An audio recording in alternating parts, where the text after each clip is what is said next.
What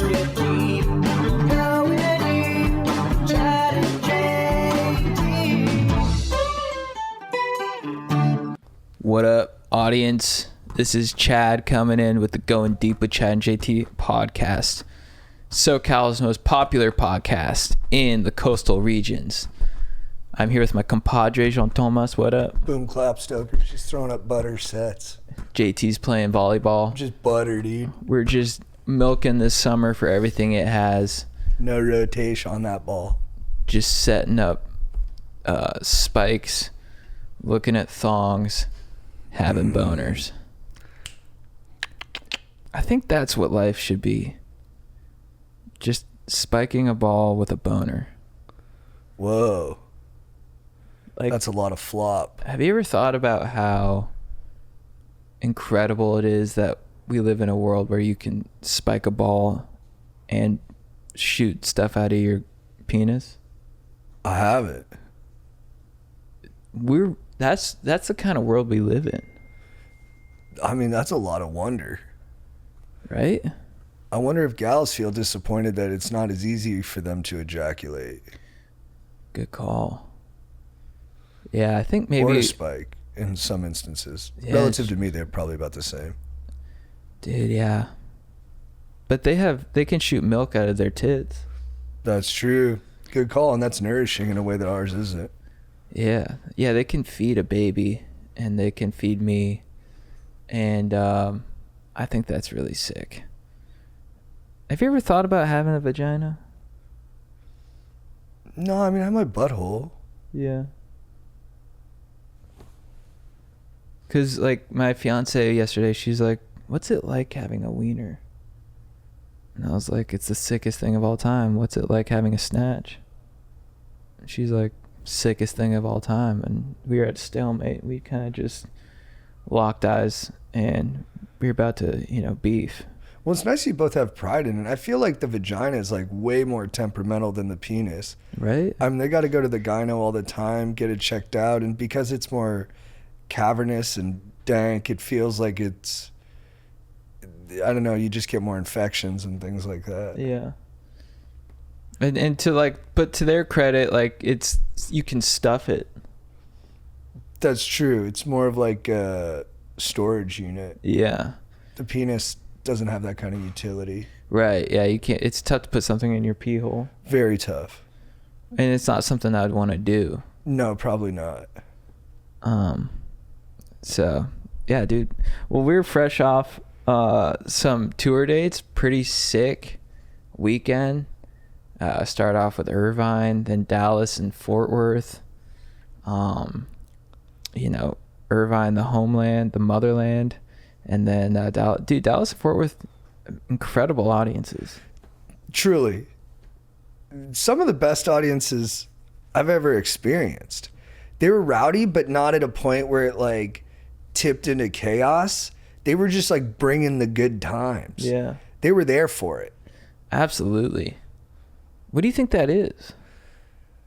I don't know. I think Dallas is kind of bubbling right now, and Fort Worth. I think a lot of people are moving there. I think there's a lot of excitement, and I think it came into the show. And I don't know what it is though. I am curious. All the people in Dallas and Fort Worth were pretty cool, but all the people in San Antonio were really lovely too. Yeah. Texas just has some good folks. Do you think it's because they all have guns? I mean, yeah. I think that helps. I think if you have a gun, it kind of maybe loosens you up in a way where you're like, well, I have protection if shit goes down, so I have the freedom to laugh. Yeah, I think if you feel comfortable in your safety, you're a little bit more prone to whimsy, which surprises people. It's sick. Because they figure gun people are going to be like dour. And I'm like, actually, they're some of the loosest, friskiest, best dancers. Dude, yeah, I saw a guy doing open carry at Subway, and he was the most jolly guy. I was like, is this Santa Claus? Mm-hmm. And he's just carrying a fat Glock. I mean, every time I've shot a gun, I've been pretty psyched afterwards. Yeah. It's a good time. And even if you push the envelope a little bit, like you do something not like dangerous, but a little reckless, like shooting 2 handguns at the same time. I mean, that's you're going to be you're gonna be fucking jacked after that. Mm-hmm. I thought you were gonna say you're gonna be fucking. No, I was like 13, so that was way down the road. But I felt like nope, wasn't even on the table at that point. But you were jacked. I was fired up. I was. That's cool. I was fired up. Yeah, it's sick. But dude, open carry at Subway, that's good. We feel safe in there. If anyone tries to do double meat without paying, Yeah. pow, pow. Jared from Subway shows up. He's gonna get it. He's dead on command. He's dead on site. Dude, how much of On my command. do you think it weighs heavy on that marketing exec who's like, let's do this guy, let's make this guy the star of Subway, and he didn't realize at the time that he was hiring a molester? Yeah, I think that would be something that would stick with me. I've never hired a molester. I go the other way. I bang them up, but I do think if I hired one, I would definitely feel bad about it. Mm-hmm. Me too, especially if you're like, because people will probably come up to him like, dude, you hired a guy to hawk sandwiches, but he also is a molester. That's like the worst thing you can do. Yeah, because sandwiches bring us so much joy. I feel like sandwiches are kind of, I don't want to get like hyperbolic here, but I do think that they're probably the best invention known to man. Far surpass electricity, cars, the wheel. Sandwiches are the best thing to ever exist, and to attach a molester to sandwiches, that's kind of like you're throwing a wrench in the sickest thing of all time. Yeah, it's like the worst thing you could put on a sandwich. A molester. Yes. Damn. No one has ever ordered that. Scary. Dude, did you feel that earthquake? No, when was it? I don't know. I didn't either. Beast. But you know why I didn't You're feel a it? beast. Why? Because I do legs. Oh. I do legs consistently. And so, you know, I do squats and calf raises. So my legs just naturally absorb the E-quake. Cap that training off with an endo board. We could be going off the Richter, and my legs are just absorbing the shit out of it. People are like freaking out. They're like, oh my God, take shelter. And my legs are just, you know, absorbing it. And I'm like, what's going on? You got top-notch balance. Totally. My body has trouble recognizing E-quakes. I did notice, though, that my cals jumped on my Garmin watch at a certain moment in time. I'm like, that must have been when the E-quake hit. But you were using a little bit more stabilization. Exactly, yeah. And, you know, because I was in the airport, people were freaking out. They're like, do you feel that? Do you feel that? And I was just sitting there crushing Jersey Mike's, just like, what's going on?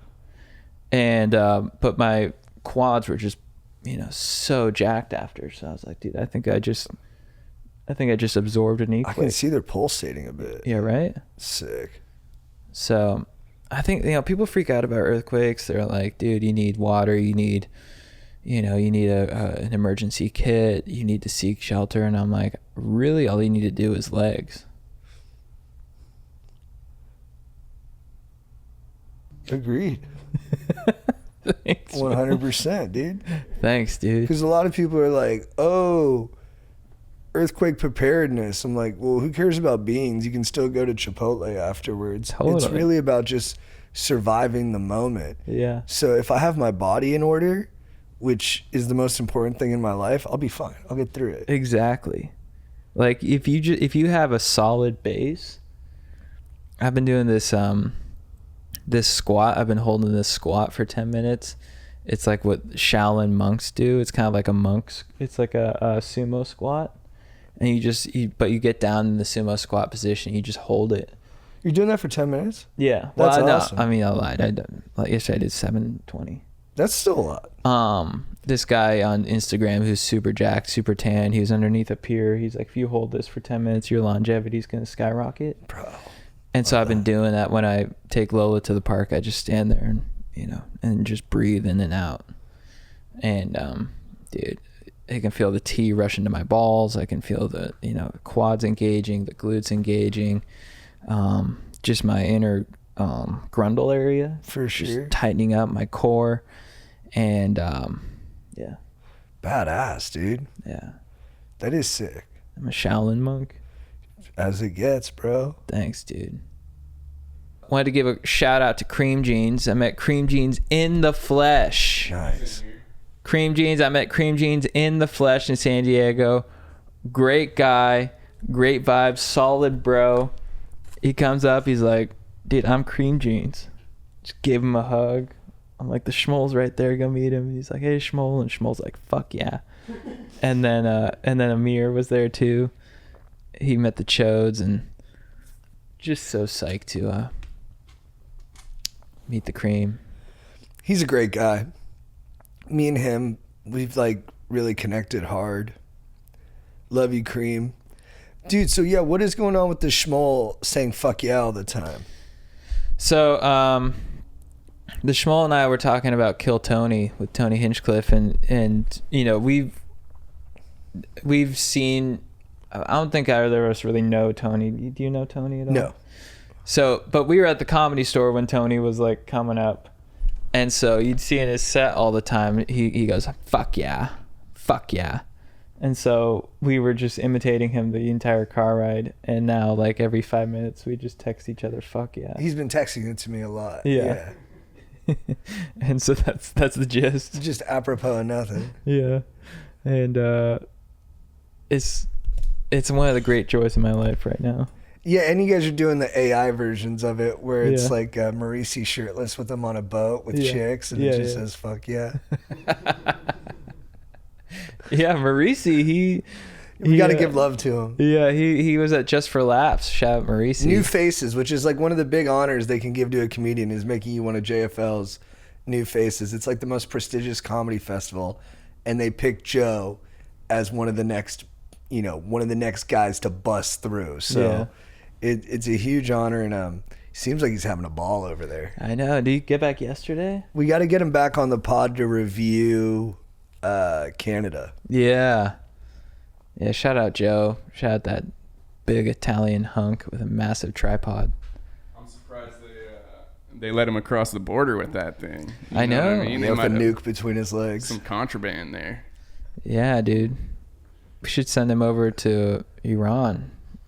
You know, not to like fire off his missile, but as like kind of deterrence. Deterrent. Yeah. Non-violent combative, just to let him know, hey, I could do it if I wanted to. Yeah, just place him in the Strait of Hormuz and he'll regulate it. Yeah, you could block the whole thing. Yeah. Just give him a boner. He just like It's over. blocks the whole waterway. I guess that would hurt us more, but it's cool he has that capacity. Yeah, it's like, you think you can shut down the Strait of Hormuz? Watch Joe's wiener do it. Stacked. So what's going on with you? Dude, I've been chilling. Got home, chilled after all of our travels, rocked it with the kiddos, watched Weapons last night with the fiance, did breakfast with the kids, got them some toys. We went to Monster Jam. Sick as hell, dude. And they got a girl truck, which went gangbusters with my daughter. So I got her Sparkle Smash. Gravedigger's in the mail for my son. And they both just went nuts. It was awesome. And then my son has just been like, both of them actually, have just been geeking out on the song Gravedigger by Dave Matthews, which is probably the saddest song of all time. So it's kind of funny that they're so into it, but they just go nuts for it. Mm-hmm. So we were having a good time. Wrestling this morning, and my son, it was the hardest he's ever kicked me.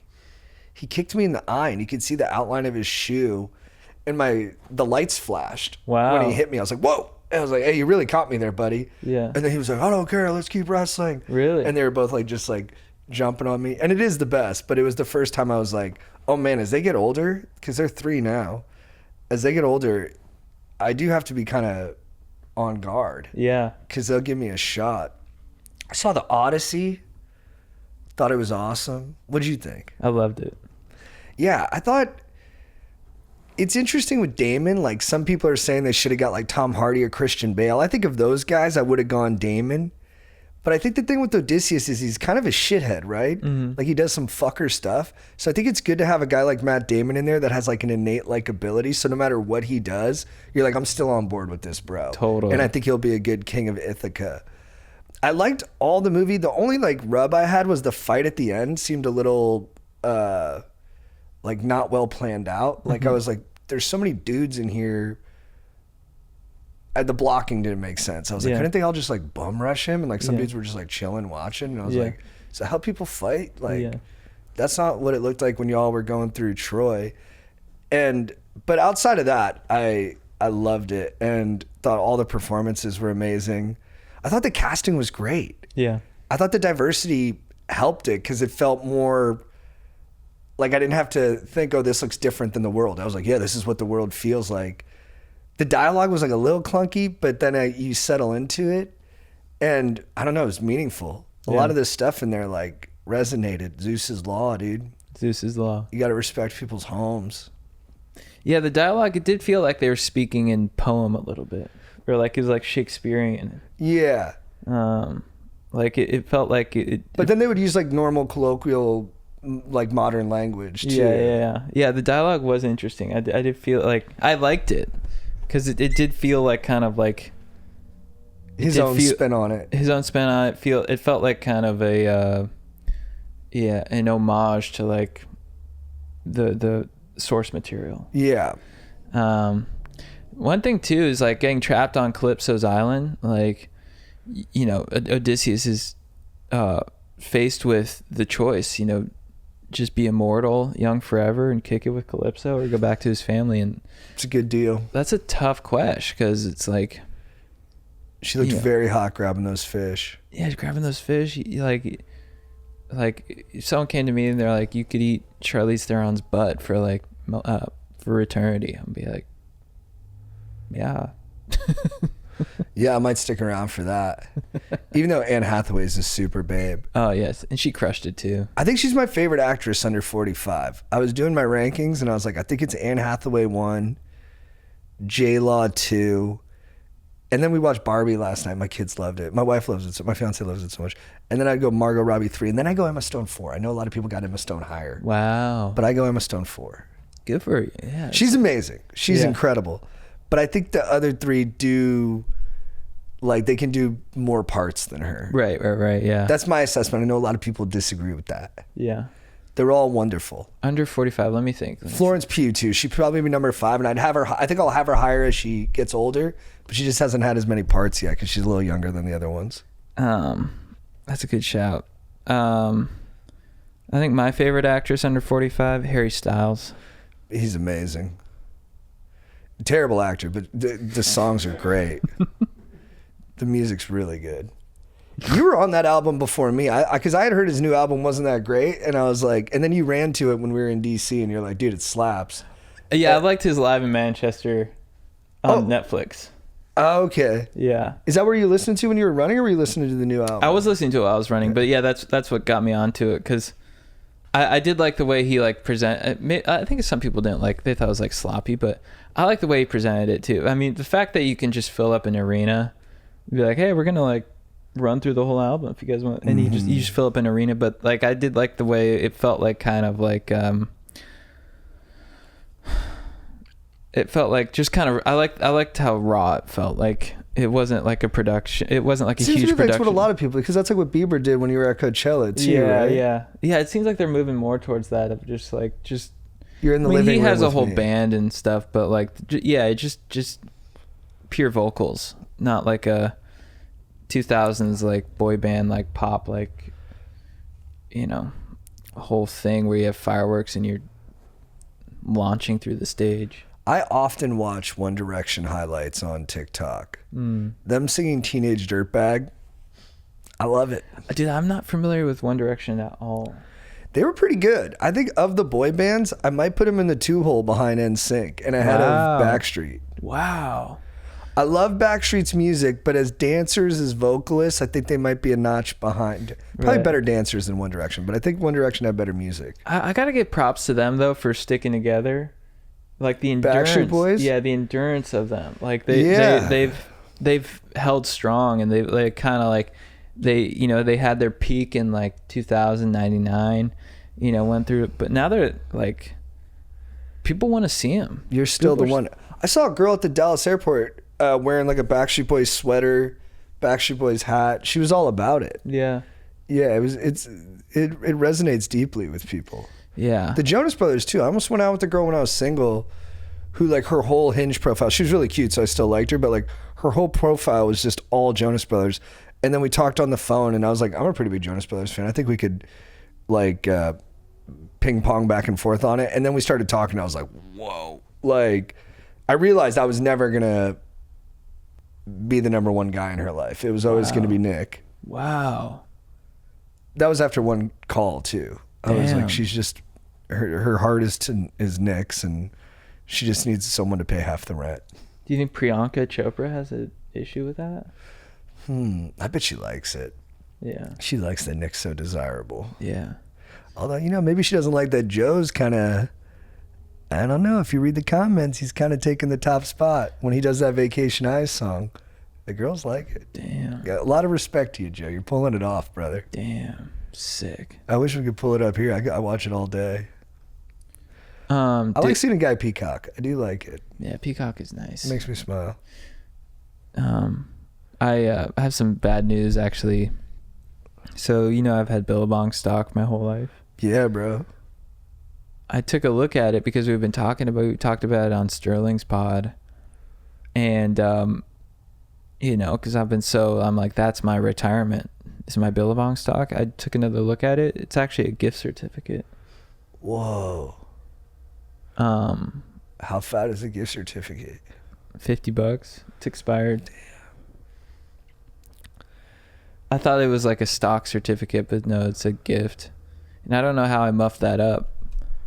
I didn't even use it, so I didn't even get new board shorts. I've been like, that's my 401k, and in this economy, you need some backup, and now I've got nothing, and I don't know how I'm gonna tell my fiance. She won't find out. Just don't. Just keep it a secret for as long as you can. Should I shred it, or should I go to the NASDAQ headquarters and be like, this is my stock, and try and trick them? Yeah. Yeah, for sure do that. There's no consequences for financial crime. Unless there's the threat of actual violence, they just kind of give you a slap on the wrist. And they're basically saying, try harder next time. Okay, cool. Dude, that reminds me, my grandma passed away, and my family knows I've been kind of hard up for cash. So it was kind of sick in a way because she left me 10 G's. But then my dad was grieving so hard, losing his mom, that I felt bad for him. So I took the 10 G's and I spent it all getting him a $10,000 gift certificate to Cinnabon. And I gave it to him thinking it would kind of put his heart back together, and he was fucking pissed. Really? Yeah, he's like, dude, you wasted all this money. You're supposed to use it to put a down payment on a car, and now I have $10,000 to Cinnabon that I can't exchange for actual money. Did you do the math? I could never spend this much money at Cinnabon. I was like, well, I wanted you to bring your girlfriend. And he was like, she doesn't eat gluten. Oh my God. And I was like, well, they have a lot of stuff there. She can get coffee. And he was like, no, JT, you're not understanding. This was a horrible financial decision. It's not making me feel better. But then I was like, right, but you're angry at me and you're not sad about your mom. And I knew this is what would happen. So you're welcome, Dad. Dude. He likes to be mad. So I kind of put him in his preferred disposition, which is getting on me about me. Yeah. And so he was like, in that moment, I saw him come alive, just like he was my dad again. He was like, this is the dumbest thing you've ever done. And I was like, good. Keep it coming. Dude, you should sell his house behind his back for way under market price. I could do that. I should do that because I care about him. I think, I think there's a reverse psychology thing that you can do here that, I think if you ruin your dad financially, your relationship will be better than ever. Yes. So I think you should do that. I'm going to. Lock it in. Do you think your son will do that for you? I hope so. He's a really sweet kid. I really hope he does. Come home. He's like, Dad, I sold the house. I'm like, here, chip off the old block, kid. Hell yeah, dude. That fires me up. Guys, boning is back on the table. There's something out there, a beautiful product, something that will light up your rod in the B room, something that's going to give you what we call a woody. And it's Blue Chew. Blue Chew is back with the Going Deep podcast because Blue Chew wants you, the audience, to be stiff, to have a rod that can go right through drywall. I love Blue Chew. When you take a Blue Chew, get ready to meet your new dick. He's confident, walks into the room with a chin up, makes eye contact. It's freaking crazy. Does it say get ready to meet your new dick on there? You better believe it. That's how cool this company is. That's pretty sick. Guys, you got to support Blue Chew. Yeah, that is cool. This is the copy they wrote. They want you to have a hard cock. Even if you already get a hard cock, get some Blue Chew. You can really make a good impression on somebody. Especially if you're in like a small community where girls talk. It's nice to really hit it out of the park. Yeah, if you live in Paducah, Kentucky, you could have the hardest cock in the whole town. Yeah, and people talk. Blue Chew Gold is better sex in a tablet. They combine 4 ingredients into one powerful solution. 2 ingredients get you hard physically, and 2 support arousal and desire in the brain. It works fast and it lasts. Guys have a complete experience in the bedroom with Blue Chew Gold. There's a reason Blue Chew is the #1 brand for better sex. Experience it yourself at BlueChew.com. We got a special deal for our listeners. Right now, when you buy 2 months of Blue Chew Gold, you get the 3rd free with promo code GODEEP. That's promo code Go Deep. You will also receive an additional 10% off plus free overnight shipping on your first order. Visit BlueChew.com for more details and important safety information. We thank Blue Chew for sponsoring the pod and the bedroom. People say like the younger generation, they're soft. They're always hooked on their phones. They're not connecting with people. They're isolated. They're socially bleep that. And I think I know what can help them connect. What's that? Teabagging. Oh, wow.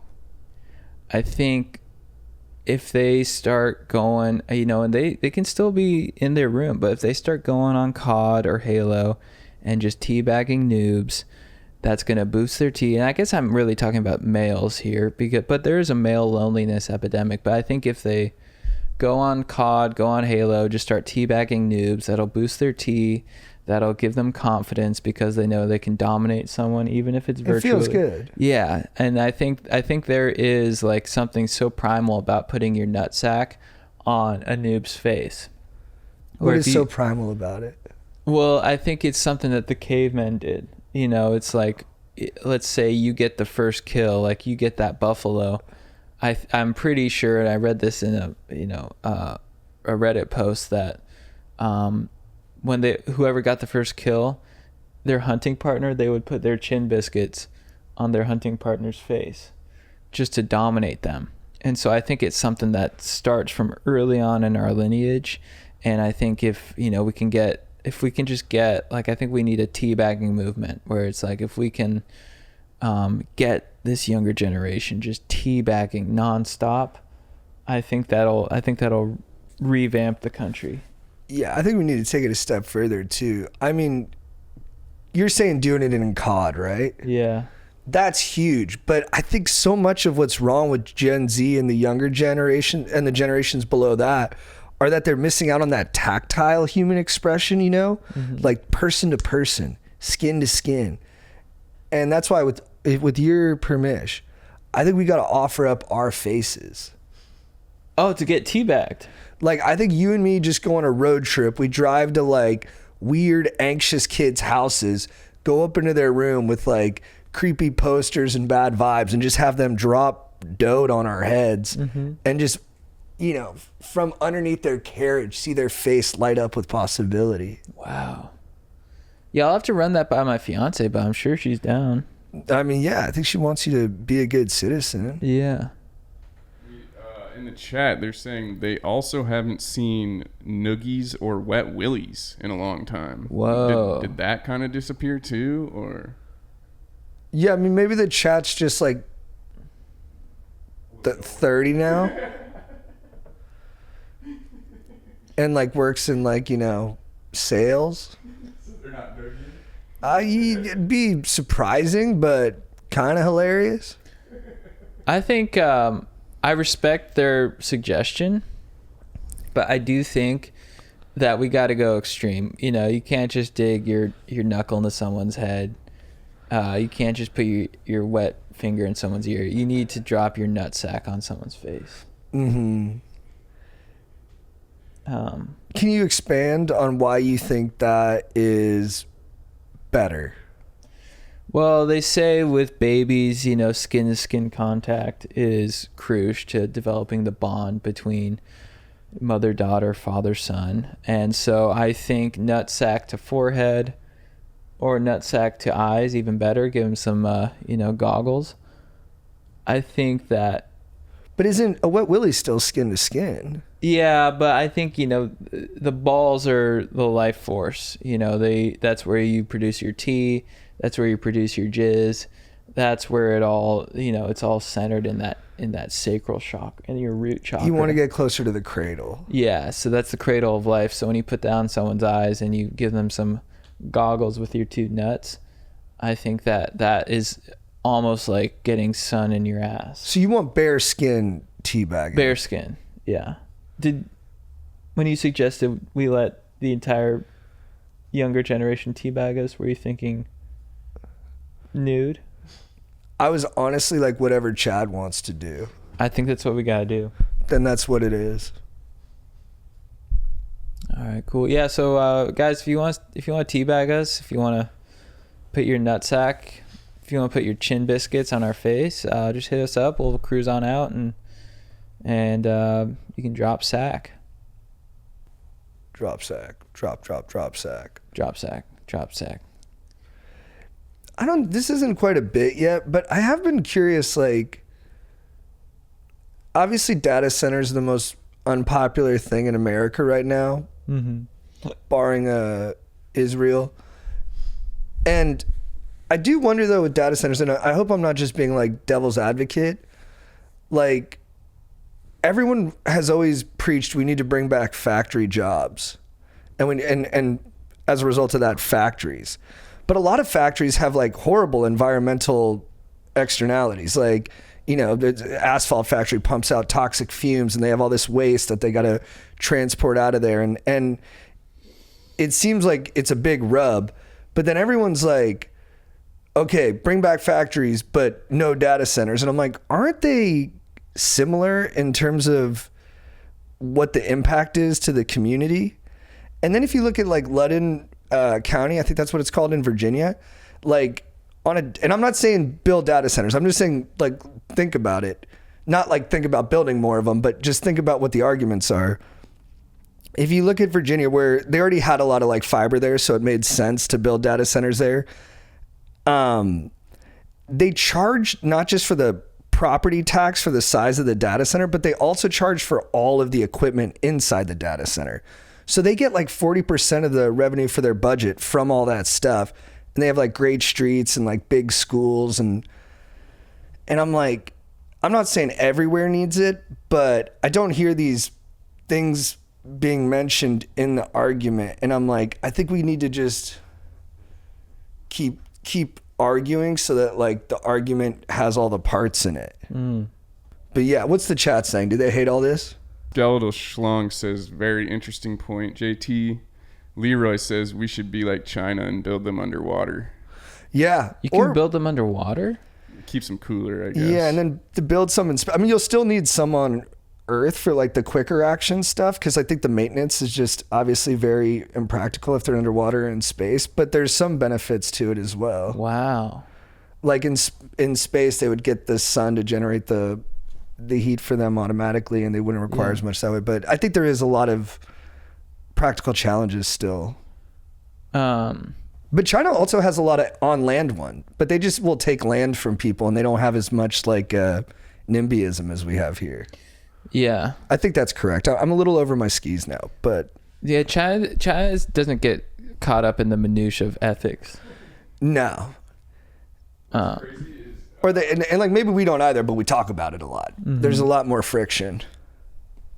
I was just gonna say what's sorry to keep interrupting. No, go, baby. But my brother-in-law was out here last week visiting, and he's from a small town in Iowa, and they are really like taken back by the data centers because they're buying like a lot of farmland, right? Yeah. And it's like these farmers are obviously going to take the millions of dollars that these companies are giving to them, right? Like, yeah. It's basically, but what they're really concerned about is these flock cameras. I don't know if you guys have talked much about this. It's like crime.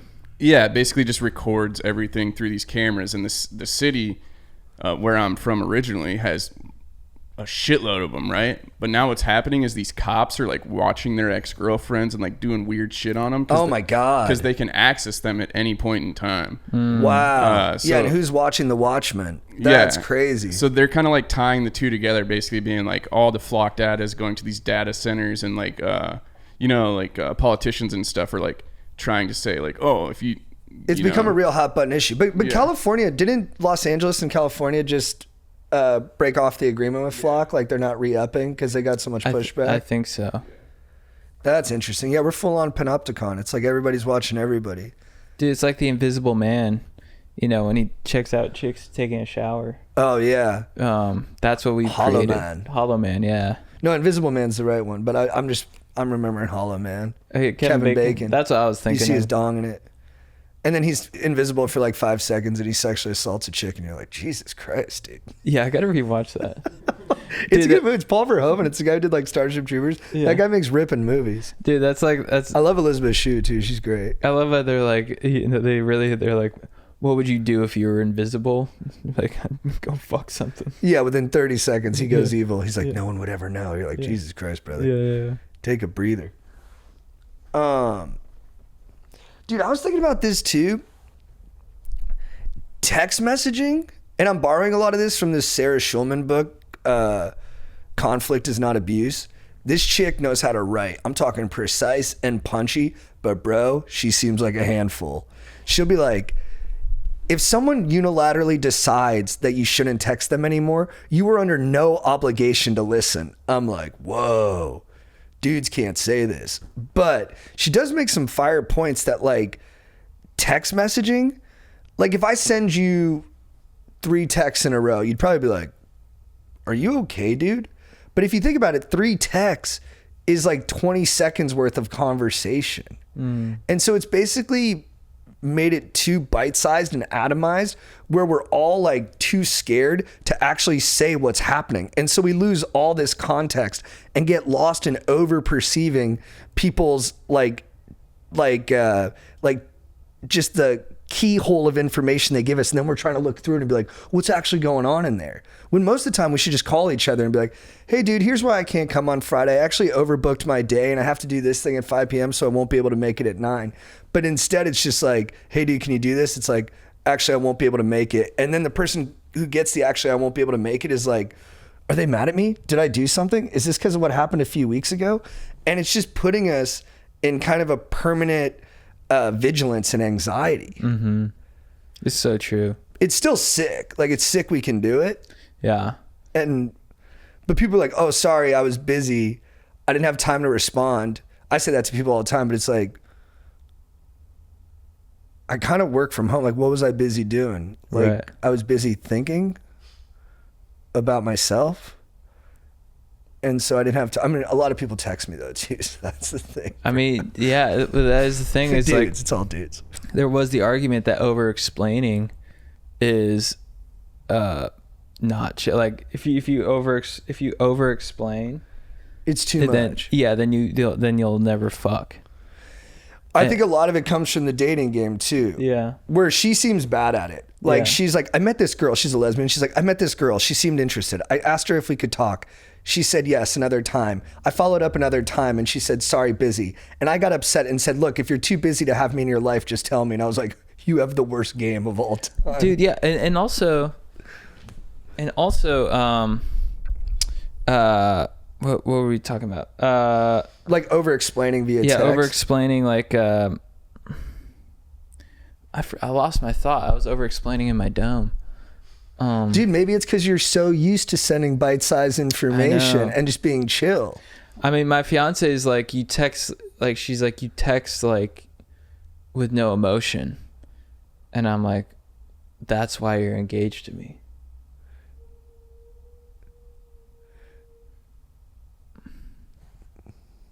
You don't want to fuck a guy who sends emojis. No. But what if he sent like, hey babe, sorry, I'm just feeling a little stressed out today because of work stuff. And then I know I got to get home in time to play with Lola. So I just don't really have the bandwidth to kind of mull over these other things we're talking about. She'd leave me in a second. For sure. What if she's like, hey, do you want to come Good get call. lunch with me at work? I have to say, nah. Just one word, nah. You're right, dude. Yeah, because it puts her in a place of like, is he mad at me? Does he? And then that makes me mysterious when really all I'm doing is watching, The Patriot for like the 20th time. It's such a sick movie, dude. It's so sick. And she's not going to get that. She doesn't get The Patriot. Like No, you do. if I were to be like, hey, babe, I can't. I'm watching The Patriot for the 20th time and I'm really into it. I'm so fired up on the American Revolution. And Mel Gibson, he really like portrays masculinity in a way that, it really fires me up and makes me want to be a better man for our future family. So I can't do lunch because I'm so invested in this movie right now. Because I'm working on firing myself up. Yeah, I'm working on firing myself up. So I can Venmo you some, and you get a nice lunch for yourself, and then I'll see you later tonight, and I'll give you a bunch of smooches and probably a spank. Then she'd be like, you're gay. Fuck, dude. Damn, I'm gay because I really like that text message you sent. I actually, when I was saying it, I was like, I really like what I'm saying here too. I really liked it. But that's not the game, bro. You gotta say nah. No, you can't say it. You just gotta say nah. You gotta say nah. That's a good call. Yeah. You kind of you made me want to not finish the book now. But it is tough. I mean, because you think it is tough because you like when you think about guys in like the 1800s, they're in the Civil War and they write a letter. If they write a letter to like their lover and they're like, dearest Miriam, I long for you and your beautiful hair, and it's tough on the battlefield, and I trying to get, I'm trying, all I long is for you and your essence. That's why dudes in the 1800s didn't get laid. Dude, I was even thinking it'd be funny if you like transported a modern dude to the Civil War and he was like, hey, how do I get in touch with my chick? They're like, you got to write letters. And his whole letter is, what's up? Sends it. A year later, she writes this big ass response and he's like, that's chill. Mail it. Yeah. And then he dies. Yeah, he dies. And the cannonball just knocks his head off. But that chick's obsessed with him for eternity. Yeah. He's so mysterious. And like he did actually end up knocking her up, and then she's like talking to her kid, and she's like, one day I will give you the letters your father wrote me. And the kid gets him. He's like, what's up? What's up? That's chill. I'll talk to you later. Yeah. Can't. I'm busy. Yeah. That is one thing too, like with like dating, they're like, dude, you can't be too available. So even if you got nothing going on, which most dudes don't. And she's like, hey, do you want to go, do you want to go to Kava and get a bowl with me? Can't. I have prior work obligations and I have a crew of friends that I need to go see and do camaraderie with, because I'm a man with a full life, and me giving you my presence is a gift to you. That is all communicated in can't busy. That's true. And when you were doing the earlier part, it felt like you were flexing on her a bit. Right. Which I dug. Yeah. Because I do think you should like kind of, like you got to kind of show her that you're sicker than her. Yeah, like sometimes she'll be like, hey, can you pick me up from the airport? And I'll be like, why are you so obsessed with me? I know, right? Yeah. It's like, you can grab an Uber, right? Yeah. But you want to be in a car with me. Yeah. And it's not just because you don't have to pay for it and like we know each other. It's like, it's more than that. You're kind of chasing it a bit. Yeah, I'm like, you're chasing it too hard. Like, I know that Uber's surging and it's going to cost you $75 for, it's going to cost you take the bus there. Yeah, exactly. And I'm like, babe, just chill. Lay back, relax. Chill, babe. Dude, I actually kind of had a breakthrough moment. I had a middle seat on my flight to Dallas. And I was sitting between like a very old guy and a very fat person, which in ordinary circumstances is kind of tough, but it kind of made me like give in. And I had this thought where like I turned to the old guy and he had a big ass briefcase and he was like making all sorts of noises and he kept elbowing my arm off the armrest. And we still jousted, but I had a moment where I was like, you know what? I love this guy. And I was like, the world's not something to conquer. It's something to belong to. And I looked around the plane and I was like, I'm actually stoked to be in the middle seat and to be on this plane. And it didn't last forever, but it was this really like just flat as the ocean, just this placid moment where I was like, yeah, I'm in the sea of people and this is where I belong and this is what I'm a part of. And it kind of made me think like airports are actually kind of sick. Airplanes are actually kind of sick because they're the worst, but they're the worst because you're stuck with a bunch of people and you're in between places. But that's kind of life. Yeah. And if you can flip it, you're like, it's kind of cool we're all together. Like there's not a lot of third spaces where you're just hanging out with strangers. Mm-hmm. It's kind of cool. Dude, it's so true. And it's like they want to make life feel like it's one giant competition. Like everyone's trying to beat everyone. But where is that? You want the better seat. You want the armrest. Yeah. You want to be in the front of the plane. But what does that really get you? You know? What does that really get you? And you're still unsatisfied. You're still on edge. You're still trying to beat everyone. When maybe if you just surrender and release and be like, no, we're all in this together. I love you. I love you. I love you. And then you're just, that's peace. It feels a lot better. And look, even if you're at the front of the plane, even if you get the armrest, we're all taking off at the same time. We're all landing at the same time. Yeah. You're not really winning. Dude, that's like people in traffic who are like, you know, trying to weave in and out of cars. You always end up there at the same time. You pull up to him at a red light and you just look at him and you give him that smile like, yeah, way to go, dickhead. Yeah, exactly. Then you teabag him. That's when it's on. That's really winning. But you can't get that teabag unless you're chill because they really got to trust you to get underneath you. Yeah. Unless they're a mechanic and you follow them to their job. Yeah. He slides out from under the car and you're like, burn, burn, burn, burn, burn. Yeah. You fuck him? No, it's my nuts on his face. Oh. Sick. Should we take some calls? Yeah, I'm down. If you are in the UK, Scotland, I'm going to be at the Fringe Festival. I'm doing 15 shows there. I want to see you out there to get you stoked in Scotland. Freedom. We also are going to be at Bros Before Joe's tomorrow, Thursday, July 30th. The whole squad is going to be there, except for Strider. He's going to be with his baby. But the whole squad is going to be there at the Comedy Store Belly Room. And then we're going to be at Venice West, September 2nd. Yeah, we got two shows. That's going to be awesome. 2 shows in Venice, September 2nd. We're saving the summer. Headlining tour dates in LA. That's going to be awesome. Yeah, I'm pumped. Venice West, what up? Yeah, come out and see us. ChatJT.com. What up? This is Pooks, first time, long time, etc. I wanted to hear the crew riff and any guests there also on this idea of love bombing. In my case, I met my wife, now of 8 years, through the classified sections of the newspaper. Just kidding. We met through Match.com. And within 6 months, we got married. We were off on our honeymoon, going on food tours, on a cruise. Now we have an amazing child. We're great parents, et cetera, et cetera. But in retrospect, I've learned about this phrase called love bombing. And I was wondering, is it possible to marry somebody within 6 months without love bombing? I look forward to hearing from y'all and love y'all. Take care. Whoa. Is it possible to marry someone within 6 months without love bombing? Yes. But it's abnormal and it has like extenuating circumstances. Like, I need a green card. I'm about to ship off to war. I only have so much time to live.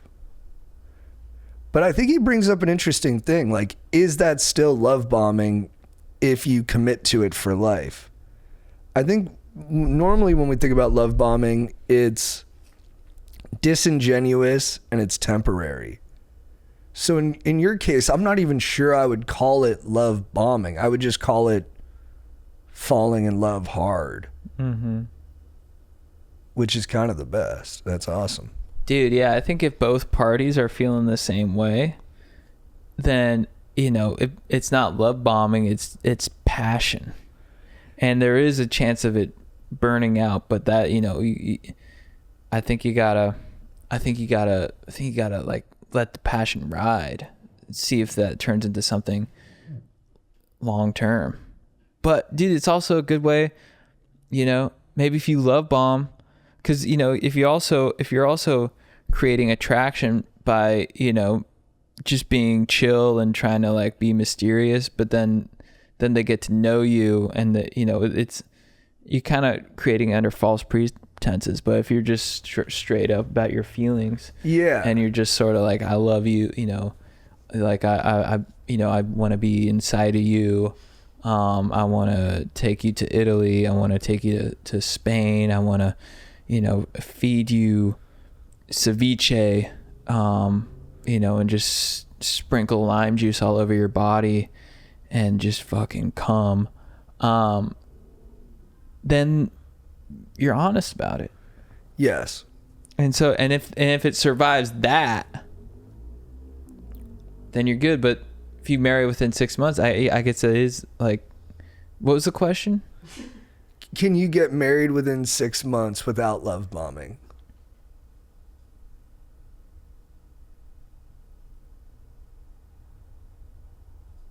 I don't think it. I mean, legally you can. Yeah, of course, legally for sure. The law permits anything as long as you give your money to the government. I think. I don't think it was a love bomb though, because you guys got married. I think most guys who probably listen to this are solid dudes. We've met you guys. You're all super chill. I think most of you guys wouldn't fall into that. I think love bombing is when you do it over and over again and you're not aware of the fact that you're just saying it because you like the feeling it gives you, but you don't have any real intention on following through. And I think everyone does it once or twice, but you notice that you're doing this a lot, and then you're like, all right, I shouldn't. This is irresponsible with someone else's heart. Yeah. I got something on this. I just think the term love bombing is stupid. Like, isn't the point of a relationship to like get to know somebody, right? Like, you're just getting to know somebody. Like you are, and then eventually if it doesn't work out, then it doesn't work out. Or if it does, then great, Like, I don't know if like caring about somebody is necessarily love bombing. Yeah, I think it's stupid where all these slogans just get misapplied, like love bombing, gaslighting, whatever becomes like the narcissist, whatever becomes like the term du jour, where people are like, I broke up with a guy, he was a gaslighting narcissist love bomber. And I'm like, and he just didn't like you. Yeah, or maybe things just didn't work after a while, right? Right. Like, you get to know each other. The deeper you get to know somebody, you find out more things that you might not like, or that you might like that attract you closer to them. But that's too hard for people to live with, because then they might have to think that they're just not good enough. So it's easier to put it into like a victim abuser kind of framework. Yeah, exactly. They're just like, you love bombed me, and it's like, well, I was just being a nice guy. I don't know if But that's tricky too, because then I agree with you, but then also there's a thing where people abdicate responsibility for what they were doing. And so it's like, you got to carry both things a little bit. Where I could be like, I didn't do anything wrong. It's like, yeah, but in the back of my head, I knew she was more into me than I was into her. And I let her develop feelings in a way I knew I'd never be able to reciprocate. And now we're here and I can like wash my hands of it, but I kind of knew what I was doing. Did you know what you were doing, Jake? I mean, I don't know. That's the thing. Like, I mean, I guess that's probably part of it. Maybe I just wasn't looking too deep into it that way. You're having a good time. Yeah, I was just more of like trying to like, feel it. Yeah, meet somebody, have a good time, and like see where it takes us. Whereas like maybe the other person was like more falling in love, I guess. Right. I don't know. Yeah, it's all weird to me. I just like think that every single person's relationship is different, and the fact that this guy got married after 6 months is a good thing. Like, he found his person, he felt it, and that's what he wanted, or that's It's beautiful. That's what they wanted. And like, you shouldn't feel bad about like loving somebody and moving quickly. Like, that's just how it worked out, you know? Yeah, I had a friend I dated, and there was times I kind of like love bombed her, but then she would reject me. But then there was times she would like love bomb me, and then she got really upset at me and was like, "You lied to me," and this. And I was like, "No, I told you the truth like these 4 times, and you ignored it." But it was because she was looking at my actions more too. Like, you can tell someone like, "Hey, this isn't going anywhere serious." But like, if you stare into their eyes, then they're like, "No, that's the truth." And then you're like, "No, I meant the other thing." That part was more just temporary. And they're like, "You motherfucker, you piece of shit." And I guess I'm wondering if a chick has ever, I've had a girl love bomb me. And I think after the fact, we dated for a while, I realized she kind of just did it to like feel powerful, and it sucked. And I still feel raw about it. But at the same time, I kind of think it was my fault. I kind of was, I wasn't, I gave in. I just was like, "Oh, this feels so good. Just take me away." But it's kind of, I can't blame her fully. I let her kind of fuck me up. Love's tough, dude. It's a contact sport. You're going to jack people up. It's the way it goes. We're all okay. Yeah, you're going to, yeah. I mean, this guy's doing great, but. This guy's crushing. Yeah. This guy just wanted to tell us a story about crushing. Yeah. Which you deserve. Yeah. The floor is yours, brother. Hey, so I have a best friend from like kindergarten. We've grown up together. I'm like 26 now. He's my same age. And, on IG Reels, how you can like see someone's comment on the post. Yeah. So he's been following this like possibly transgender person. Not sure if it is transgender. I can like send you the link and you can find out yourself. But he leaves the craziest comments, and he has a GF who he lives with. So I'm really close with him, and I'm just not sure if I should like tell him that like everyone can see his like outrageous sexual comments, or I should just like let it be, and like maybe his GF sees it in the future, but I don't want his GF to see it in the future because I know they're like dating, and I want them to be together, but I also don't want to like call him out because I'd like really humiliate him. So, yeah, let me know, and I can like send you the comments, I guess. Also, all right, bye. No, you don't have to do that. I was gonna say, yeah. Dude, yeah, you gotta tell him. But I don't think you have to do it in a calling him out way. Just be like, just start liking his comments. Yeah. Well, you could also just say, "Hey, dude, just a heads up, so you know, like these like sexually aggressive messages you're leaving, like we can see them." Yeah. I don't think that's judging him. I mean, dude, like the comment. I mean, what is he saying? Like, I just want to raw dog you from midnight to for 24 hours straight and just have crazy sex, and you leave that as a comment. Yeah, you should let him know that you saw it. I like Chad's idea of just liking the comment. Like if he's unaware that anybody can see it, and then That you is just like perfect. it, it's like, Yeah. oh shit, somebody can see this, like without you saying anything. Dude, yeah, just like it and then comment 100%. Yeah, for sure, bro. That's honestly perfect. Yeah, that's very supportive. But it still flags it to him. That's perfect. Yeah, you guys are right. The comments just like nice pants or something, like it Yeah, could maybe just the be comments. anything. Yeah, dude, have him send. I want to know what this guy's commenting. But dude, people would leave crazy comments on the posts and stuff. I'm like, dude, this is public. Yeah, I think they do know it's public. Yeah. That's the thing too. He could just be an online troll. Like he might just have like this alter personality where he just likes to comment on shit that like he thinks is funny, but then you might not understand the humor. I don't know. It's all weird. What's up, Stokers? I'm calling because I need some advice. I'm kind of in a predicament. So I've been seeing this girl. Last year I was seeing this girl for about 8 months. And we ended up cutting things off. No, not for any in particular bad reason, but This guy fucks. other than that she's 8 years older than me. Whoa. which is crazy.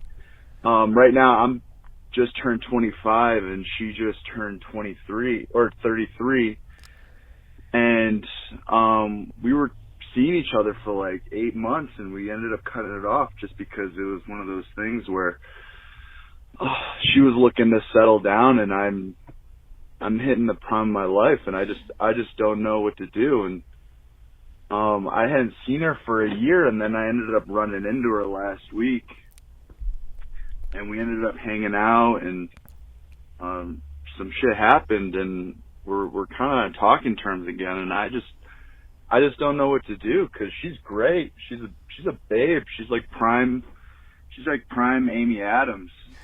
Nice. And that's awesome. I don't know. I need some advice. I don't know where to go. I don't know what to do, because just something other than the age difference, the relationship is great. I don't know. So just let me know. Thanks, guys. If this was a 33-year-old dude dating a 25-year-old chick, not even an age difference. No. Dude, I don't know. You seem like you're just having fun. As long as you're clear with her that you're just having fun, if she wants to dip back into the well, that's up to her. I don't think you have to like forcefully shut it off for her, as long as you're being clear where you're at. And dude, honestly, just from the sound of your voice, she knows where you're at. I could hear right away, this guy fucks. He's got at least 5 years of more fucking in him before he even thinks about having a girlfriend. And I think she knows that. So she's smart. She's older. She gets it. There might be some hard conversations in the future. She might get a little jammed up emotionally, but she's an adult. She knows what she's doing. Yeah, I think you just gotta let it ride. I mean, tell her what's up, but then you gotta let it ride, dude. When you said 8 years older, that got me fired up, dude. You rocking a coug, and then you're like, she's only 33, dude. That's not even a coug. I know. Like, he's like 8 years older. That's like, dude, that's like nothing. It's truly. Yeah, but if the pressure's on you to like settle down and you don't want to do that, just tell her what's up. Be like, I'm a 25, you know, you can tell by the sound of my voice, I like to fuck. Mm-hmm. That's what I'm trying to do. I'm in the prime of my life. So, you know, I'm not trying to settle down right now, but dude, props to you, man. Yeah, it's awesome, dude. Older chicks, it's sick. You're like Joe Morisi. And it's just awesome you're getting ass. Yeah. You seem like it comes pretty easy to you. That's great, man. Yeah, dude. Tell her what's up, but let it ride. Enjoy this matureness. I like what I'm hearing, dude. Yeah, you'll learn a lot from her. She'll shape you up for the long run. Yeah. It's awesome, dude. You're just getting ass. You're 25. I wish, dude. That's sick as hell, dude. Dude, she could be your sugar mama. How sick would that be? That would be cool. Dude, this guy, you're thinking too much, dude. Stop thinking. He says he's thinking. Yeah. Stop thinking. I think he's just bragging, but you know what? Yeah. You deserve it, dude. Brag away. Yeah, all these calls, everyone's like, dude, I just fucked too much. Dude, I'm getting too much ass. Is it a problem? I'm like, absolutely not. Keep calling. Dude, props to the audience for just getting after it. Yeah, good for you guys. Yeah. That's awesome. You guys are just mowing. Keep crushing. Dude, keep trimming the grass, playboy. But keep your side of the street clean. Be honest with people, be kind, and, you know, don't be too careless. Yeah. Those were great calls, man. Yeah. What a murderer's row. All really awesome. We've always had great callers. They're the best. What a big range of folk. If you guys want to see a really good podcast episode, check out Pinch My Salt, right? Is what it's called. With Sterling Spencer. They had the bros on. It was real good vibes. A couple surf bros, so check it out. Dude, I want to end with something kind of controversial too. I've decided the new way I'm ranking athletes is by the eye of the tiger. Who has the most intense stare, and when you look at him, you're like, this guy will dominate any other human in his field. So here's my top 5. In order: Michael Jordan, Tom Brady, John Jones, Tiger Woods, Barry Bonds. Nice. That's the top 5. Have you seen Barry Bonds hit a drive? No, is he a good golfer? Oh. Is he smacking the hell out of it? Dude, it's incredible. It's incredible. Um, I was you- watching a clip of Michael Jordan. You've probably seen it where he's just staring at Phil Jackson and like the intensity of his glare. I'm like, he's not losing. yeah. And then Brady had that too. And then John Jones has it to like, there's a clip of John Jones, some guy just bumping his arm and you see the darkness come out and you're like, he'll kill you. It's over. Dude, yeah. And another thing too, he's the GOAT, but I gotta call him out. Tom Brady has to stop with this Bro, it's a good call out. internet shit with Logan Paul. It is so whack. Stop it. And it's because we look up to Tom Brady and he's the man. Yeah. And then you're like, isn't this a little beneath you? Yeah. Like doing fake beefs. And it's fake. That's what sucks about it, is he's like the realest competitor ever. And he was like in this, true gladiator sport. And now he's doing like theater with TikTokers. And like, Logan Paul's an incredible athlete too. Like his WWE shit is top notch, but it's just so like it's for a stream and it'll kick up a lot of attention and it'll draw eyeballs to this. And you're like, you're Tom Brady, man. Yeah, it's so lame. Like you're like a Rolex, like you're like a premium brand. Yeah. Why are you doing this? Are you gonna like be playing poker with OnlyFans models? Like, come on, dude. Yeah, it's dude, actually kind of. Let me do that. I would die for that opportunity. But you're Tom Brady. Yeah, dude, he's gotta quit it. He's gotta quit it. Go marry. Who should he marry? Just go marry some chick. That'd be awesome, dude. Fire call. Yeah, just get married. But again. honestly, it would be nice. Yeah. Why are you? This. This is way over my skis, and now we're just gossiping. But it's kind of a fun way to end. I'm on Gisele's side in the divorce. Me too.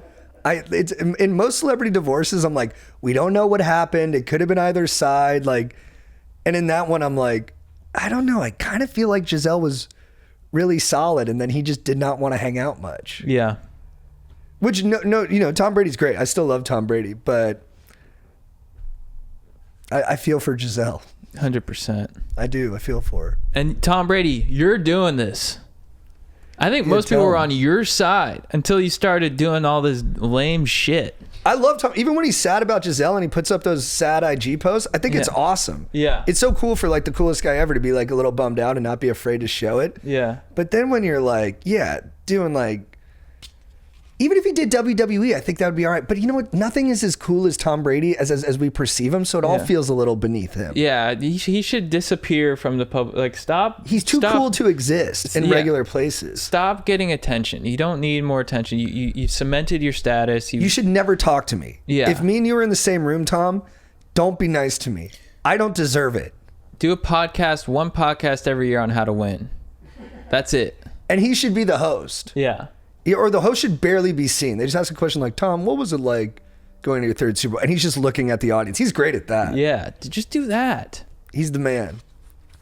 Quickly, in another Yeah, it's a great call, dude. Thanks for calling it out. Yeah, I had to do it. You're just keeping your bros accountable. Yeah, dude. I mean, he's from the Bay Area. He's a California guy. And he just stopped doing lame shit. I hated him so much when he was playing because he was just so inevitable. But, man, now I think back and I'm like, what a legend. Yeah. We were talking about this in chat earlier. Why are people hating on Will Ferrell these days? Like, people are kind of turning on Chad him. was doing it the other day. Yeah, which is like, it's fine, and like I understand. He's one of my favorites. Like as a kid, like Step Brothers, Old School. A lot of these things are like some of the greatest comedies ever. And I understand like shticks kind of get old after a while, I guess you could say. But like he did the home run derby, and he was like just making funny comments, like as the commentary, and everyone was like, "Why the hell is he there? He shouldn't be there. This is the wrong thing." And it's like, one, he's promoting the movie, and he's in character, like as the movie character, doing the commentary. So it's not necessarily him in general, but I just don't get why people are hating on him. What's your beef, Chad? No, I'm joking. Chad wasn't being hard on him. Yeah, I think the problem is like same with Brady. He's overexposed. Yeah, it seems like he wants the attention. He's too thirsty for it. Yeah, he has that legend status. Anchorman, Old School, Step Brothers, all that stuff. And it's like, just be like Bill Murray or something. Just like kind of disappear and then come back every couple of years, do something cool. You don't need to keep being in the public eye. People do this to comedic actors a lot too, that once they figure out their shtick, we get really resentful of them. Yeah. And we summarize them in disrespectful ways where we'll be like, oh, Will Ferrell, he just does like a man-child thing. Or Jack Black, he just like moves around a lot and goes zooby dooby dooby. Or even like Tim Robinson, people are starting to do it to him where they're like, he just says random things and screams it at you. And I'm like, it's very easy after someone's established something to pick on the thing. It's really hard to establish something. Yeah. And like, all those guys are geniuses and gave us so much joy. But once we figure out the formula, it's almost like if you know how a magician does their trick, we get like really disrespectful of them. And it's a lot of it's on us where we're just like, of course they're going to keep trying and keep acting, but we're like, oh, you're doing that same thing again. Why haven't you figured out a new way to be a genius? It's like, it's probably not easy, dude. And he's just one dude stuck in one dome. But I feel you on that too. There is a little bit more like when I see him on camera, it seems like he's like reaching for it more than he used to, where it just looked like it was coming out of him. Yeah, I think you gotta. I think overexposure is a bit. You know, it happened to like Taylor Swift. People turned on Taylor Swift. She was super overexposed in her popularity. You know, I think there's something to that. Like, people hate on her, say her songs are basic. I'm like, basic genius. They're incredible. Yeah. The one is like the most fire song ever. Yeah, just go to Hawaii.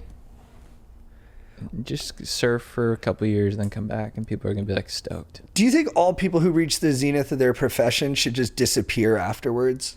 Yeah. And then you kind of don't get to live, but you age perfectly. Like you think about like Tupac, Heath Ledger.